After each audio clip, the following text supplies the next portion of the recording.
নমস্কার, শুভ মধ্যাহ্ন। চলে এসেছি একটা রেসিপি নিয়ে। আমি একটি হারিয়ে যাওয়া রেসিপি আজকে করছি। আমি আজকে খইয়ের মোয়া করছি। এই রেসিপিগুলো আজকাল আর কেউ করে না।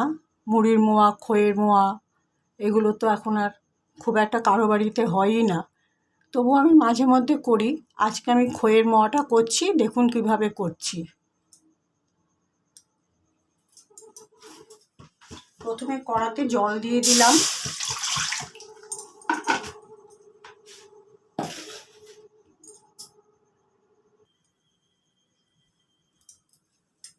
এবারে এই আখি গুড় আমি দিয়ে দিচ্ছি।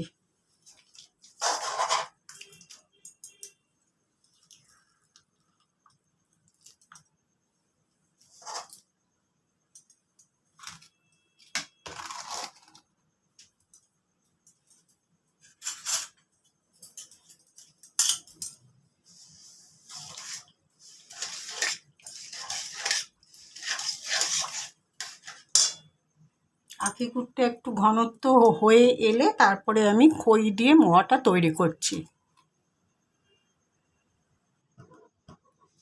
এই খইগুলোকে আমি ভালো করে ধান টান দিয়ে সব ঝেড়ে নিয়ে তারপরে একটু বেছে টেছে নিয়েছি, কোনো নোংরা টোংরা থাকে অনেক সময়। এবার এগুলোকে দেবো।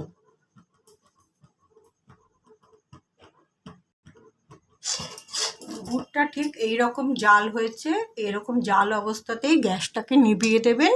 নিভিয়ে দিয়ে গুড়টাকে একটু ঠান্ডা হতে দেবেন।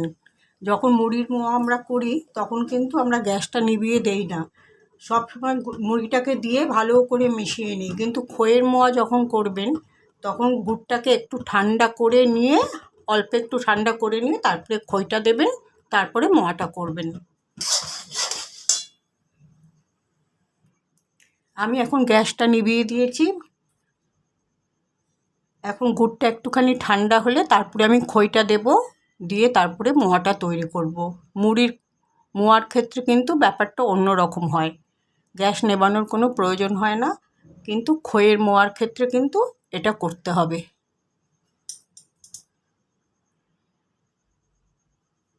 এই যে আমি মোয়াগুলো বানাচ্ছি, হাতে একটু ঘি মাখিয়ে নেবেন, তারপরে এরকমভাবে মোয়াগুলো বানাবেন। এই যে আমি মোয়াগুলো বানিয়েছি, হাতে একটু ঘি মেখে নেবেন।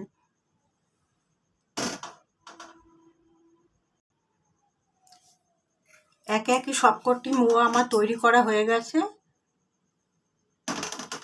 দেখুন, আমি হাতের মধ্যে একটু ঘি মাখিয়ে নিয়ে এরম করে করবেন।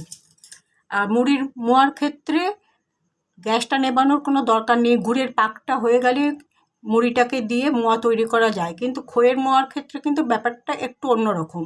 গুড়টা একটু ঠান্ডা হবে, তারপরে খইটা দেবেন, তারপরে মোয়াটা তৈরি করবেন। হাতে অবশ্যই একটু ঘি মাখিয়ে নেবেন, অথবা একটু জল মাখিয়ে নিলেও হয়। তাহলে দেখুন আমার তৈরি করা হয়ে গেছে। তাহলে আমি আমার ভিডিওটা যেখানেই শেষ করছি। দেখা হবে পরবর্তী একটা ব্লগে বা ভিডিওতে। সবাই ভালো থাকবেন। নমস্কার।